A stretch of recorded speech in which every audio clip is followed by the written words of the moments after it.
Ang matag panaw adunay sinugdanan ug ang kasaysayan sa atong minahal nga Santa Cruz Parish usa ka panaw nga napanday pinaagi sa pagtuo, paglaom, panaghiusa ug gugma sa Dios.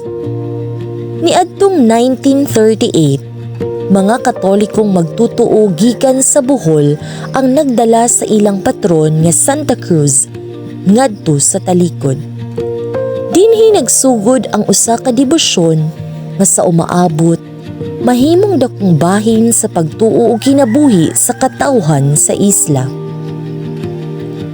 Sa mga tuig 2004 hangtod 2006, mitungha ang unang plano nga mahimong usa ka parokya ang Talikod Island pinaagi sa pagpanguna ni Father Roy Mejias nga niadtong panahona parish priest sa Santo Niño Parish sa Kaputian. Wala man kini madayon, ang tinguha nagpabiling buhi sa kasing-kasing sa katawhan. Niadtong 2012, gibanhaw pag-usab ang maong plano pinaagi sa pagpanguna ni Father Rico P. Enriquez. Ug niadtong Mayo 12, 2013, gitigom ang mga leader sa 15 ka GKK sa Birhen sa Casilak Chapel. Didto gipili ang Santa Cruz isip patron sa Talikod Island. Niadtong Setyembre 22, 2013, usa ka Thanksgiving Mass ang gisaulog ni Archbishop Romulo G. Valles isip pagpasalamat sa Ginoo nga ang Talikod Island aduna nay patron, ang Santa Cruz. Niadtong Mayo 3, 2014, ang ika-76 nga GKK Fiesta sa Santa Cruz na himo usab nga unang patronal fiesta sa Talikod Island. Gikan niadto, mas milambo ang mga liturhikanhong selebrasyon, lakip ang Misa de Gallo ug Semana Santa uban sa pari, ug gisugdan usab ang tradisyon sa pilgrimage ngadto sa 14 ka GKK sa wala pa ang proper novena sa fiesta.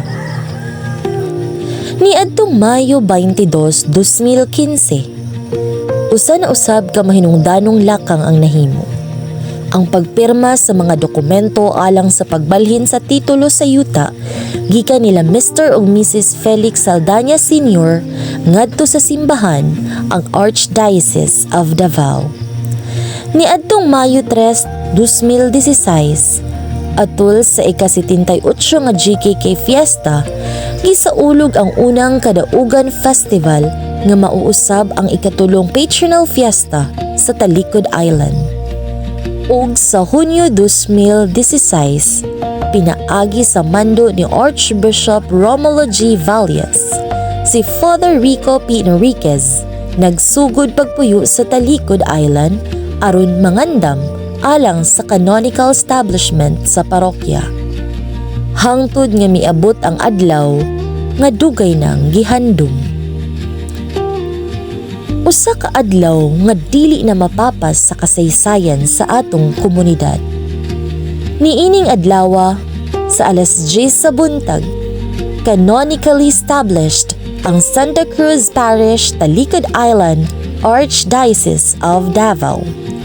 Sa samang higayon, gi-install usab si Father Rico P. Enriquez isip unang parish priest pinaagi ni Most Reverend Romulo G. Valles, Archbishop of Davao. Ang dugay ng damgo na himong tinuod, ang binhi sa pagtuo nga gipugas sa daghang henerasyon namunga. Ug gikan ni adtong adlaw, usa na usab ka bag-ong kapitulo ang gisugdan. Sulod sa napulo ka tuig, daghan ang miagi, daghan ang mitubo, ug daghan ang mialagad. Adunay mga pari nga nahimong atong mga magbalantay. Adunay mga leader o voluntaryo nga mihatag sa ilang panahon, talento ug kusog. Ug adunay mga pamilya, kabatan-unan, kabataan ug mga katigulangan nga nahimong buhing bahin sa atong parokya. Niining parokya adunay mga bata nga gibunyagan. Adunay unang nakadawat kang Kristo sa balaang komunyon. Adunay mga magtiayon nga nagpanumpas sa ilang gugma at tubangan sa Dios. Dinhi usab adunay mga pamilya nga nagpasalamat sa ilang mga panalangin ug mga kasing-kasing nga midangop sa Ginoo panahon sa kasakit ug mga pagsulay. Sa matag misa, kapistahan, prosesyon, panagtigom ug pagpangalagad, padayon natong gitukod dili lamang ang usa ka parokya, kundi ang usa ka komunidad nga nahiusa diha kang Kristo. Gikan sa 15 ka GKK nga gitigom ni atong 2013, karon ang atong 19 ka GKK nagpadayon sa pagpakabuhi sa misyon sa simbahan sa nagkalain-laing komunidad sa Talikod Island. Nagkalain-lain man ang atong mga dapit, apan usa kita ka parokya, usa ka pagtuo ug usa ka pamilya diha sa Ginoo. Isip unang parish priest, si Father Rico P. Enriquez, nahimong instrumento sa Ginoo sa pagtuman sa dugay ng damgo sa katawhan sa Talikod, nga mahimong usa ka parokya ang isla, ug adunay kaugalingong magbalantay nga muuban kanila sa ilang panaw sa pagtuo. Ubos sa iyang pagpanguna, gisugdan ang unang mga lakang sa bag-ong natukod nga Santa Cruz Parish, ug iyang giubanan ang katawhan sa unang mga tuig niini. Apan sama sa matagpari nga gitawag sa Dios sa pag-alagad, bisan asa sila gikinahanglan, miabot usab ang panahon nga si Father Rico kinahanglan mo padayon sa iyang misyon ngadto sa laing nasod. Diin adunay laing mga magtutuo nga nanginahanglan usab sa iyang pagpangalagad. Bisan milayo siya sa Talikod, magpabilin siyang importante nga bahin sa atong kasaysayan, ang unang parish priest nga mitabang sa pagpahiluna sa pundasyon sa Santa Cruz Parish. Ug sa matag pagpanamilit, ang Ginoo nagpadayon sa pagpadala og bag-ong magbalantay alang sa iyang katawhan. Niadtong Hunyo 2018, gisugdan ang usa na usab ka kapitulo sa kasaysayan sa atong parokya sa pag-abot ni Father Rodrigo Diggs Salak, SVD, isip bag-ong parish priest sa Santa Cruz Parish, kauban si Father George J. Garcia, isip parish priest assistant. Gipadayon nila ang misyon nga gisugdan sa mga nauna, ang pag-uban sa katawhan, pagpalig-on sa mga GKK ug pag-amuma sa pagtuo sa mga pamilya sa Talikod Island. Sa ulahi, si Father Jing gitugyan usab sa pagpangalagad isip assistant sa laing parokya sa Picas Isla. Apan bisan pa niini, wala maputol ang iyang koneksyon sa Santa Cruz Parish. Padayon gihapon siyang mipaambit sa iyang pagpangalaga dinhi, ilabi na sa panahon sa mga kasal ug uban pang mga espesyal nga selebrasyon. Ug dili lamang mga pari ang gipadala sa Ginoo dinhi sa Talikod. Sa nagkalain-laing mga tuig, ang Santa Cruz Parish nahimo usab nga dapit sa pastoral exposure sa mga seminarista. Dinhi sila nakig-uban sa atong mga komunidad, nakasinati sa kinabuhi sa katawhan sa isla ug nakat-on sa tinuod nga diwa sa pagpangalagad. Kadtong mga seminarista nga kaniadto nakiglakaw ug nakigpuyo uban kanato, karon mga pari na nga nagpadayon sa ilang misyon sa nagkalain-laing parokya nga ilang gialagaran. Usa kini sa maanindot nga bahin sa atong kasaysayan nga sa gamay natong paagi, ang Santa Cruz Parish nahimong bahin usab sa ilang panaw padulong sa pagkapari. Niadtong Disyembre 2025, gidawat usab sa atong komunidad si Father Paulino Bomba, SVD, usa ka Angolan nga pari nga gipadala alang sa iyang exposure dinhi sa Talikod Island. Bisan gikan sa laing nasod, nahimo siyang kabahin sa atong parokyanong pamilya. Usa ka pahinumdum nga ang simbahan walay utlanan sa lugar, pinulungan o kultura, kay kita tanan nahiusa diha kang Kristo.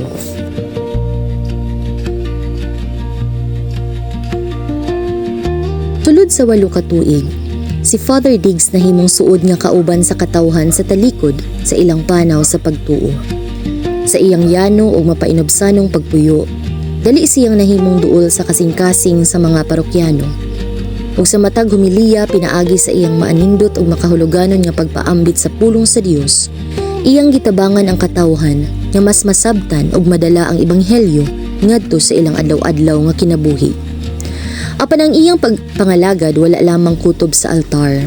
Aduna siya mga damgo ug mga plano alang sa kalambuan sa parokya ug sa kaayuhan sa katawhan. Mga tinguha nga nagpakita nga ang iyang pagdala dili lamang alang sa espirituhanong kinabuhi, kundi alang usab sa kaayuhan sa komunidad nga gitugyan kaniya. 8 ka tuig nga dili lamang masukod pinaagi sa gidaghanon sa mga adlaw ug tuig, kundi pinaagi sa mga kinabuhi nga iyang natandog, mga pagtuo nga iyang napalig-on ug mga handumanan nga iyang nahibilin. Ug niadtong Hunyo 2026, miabot ang panahon nga ang Ginoo nagtawag sa iyaha ngadto sa laing bahin diri sa laing komunidad sa Archdiocese of Davao nga nanginahanglan usab sa iyang pagpangalagad.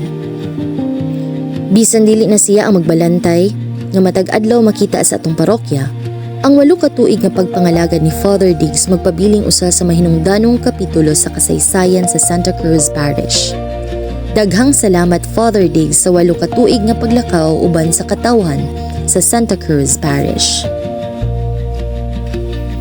Ug karon, daw sama sa usa ka panaw nga mibalik sa usa ka pamilyar nga dalan, si Father Jing Garcia atua pag-usab uban kanato. Karon is si Parish Administrator sa Santa Cruz Parish. Gikan sa iyang pagpangalagad isip assistant, hangtod sa iyang pagpanguna sa parokya karon, nagpadayon ang misyon nga gisalig sa Ginoo ang pag-atiman sa iyang katawhan dinhi sa Talikod Island. Nagkalain-lain man ang mga pari o mga alagad nga miabot og milabay. Usa lamang ang misyon nga ilang gipadayon. Ug sa matag usa kanila, atong makita nga ang Ginoo wala gayud mobiya sa iyang katawhan. Sa matag panahon, siya nagpadala og mga magbalantay. Sa matag pagpanamilit, adunay bag-ong misyon. Ug sa matag pag-abot, adunay bag-ong kapitulo nga isulat sa kasaysayan sa Santa Cruz Parish.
ug karong 2026 atong gisaulog ang usa ka mahinungdanong yugto sa atong kasaysayan.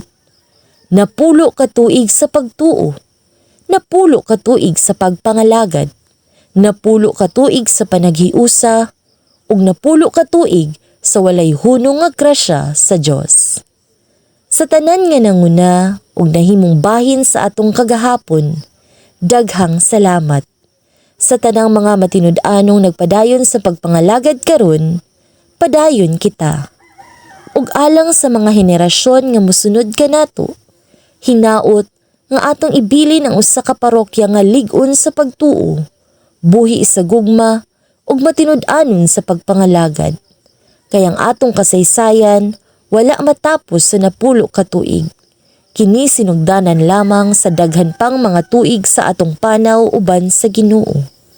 Malipayong ikanapulo nga founding anniversary Santa Cruz Parish. Sa milabay, sa karon, ug sa umaabot, magpadayon kitang maghiusa diha sa tiilan sa Santa Cruz uban kang Kristo nga sentro sa atong pagtuo o kinabuhi.